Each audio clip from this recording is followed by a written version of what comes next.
কে আপনি?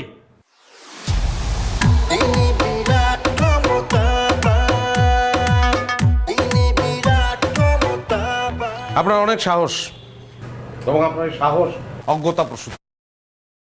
আপনি আমার গাড়ি আটকাইছেন, আমার ড্রাইভারকে আটকাইছেন, কারণ আপনি আমাকে চেনেন না।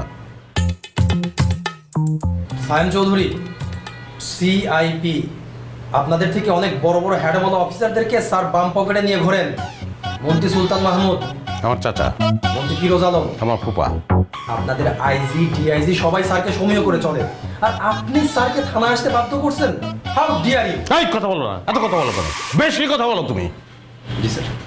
প্রত্যেকটা সেকেন্ডের দাম আছে। সামান্য একটা গাড়ির জন্য এত সময় তো আমি দিতে পারবো না। ফালতু। স্যার মন্ত্রী কল করেছে। আগেরটা আগে, ভূমিমন্ত্রী টাইম নেই, বাদ দাও। স্যার লাঞ্চের দাওয়াত দিয়েছে।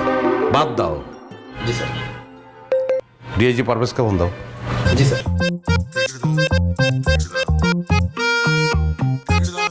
স্যার, আমরা মনে হয় ভুল করে ফেলছি স্যার।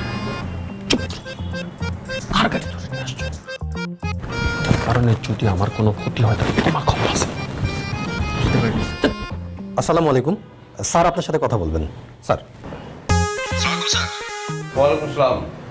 আমি সরি আপনাকে ফোন করতে বাধ্য হলাম। আমি চাই একজন ওসি সাসপেন্ড হোক, এবং সেটা রাইট নাও। না, তাকে সাসপেন্ড কেন করতে হবে সেটা শুনবেন না আপনি? শোনা দরকার নেই, আপনি বলেছেন এটাই যথেষ্ট। আপনারা আছেন বলি তো স্যার আমরা আছি। আপনার এইটুকু কাজ আমি করবো না? বলেন কোন থানার ওসি? পুরো থানার অফিসারগুলিকে আমি সাসপেন্ড করবো। স্যার সরি, আসলে একটা মিসআন্ডারস্ট্যান্ডিং হয়ে গেছে। I am extremely sorry sir. আচ্ছা, আমি আপনাকে পরে জানাচ্ছি। জি স্যার।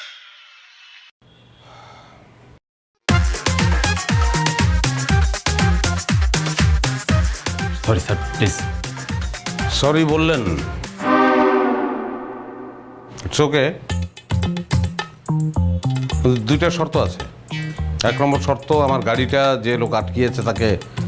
স্যার, আমি ইমিডিয়েট সাসপেন্ড করার ব্যবস্থা করে দিব। স্যার চুপ করো।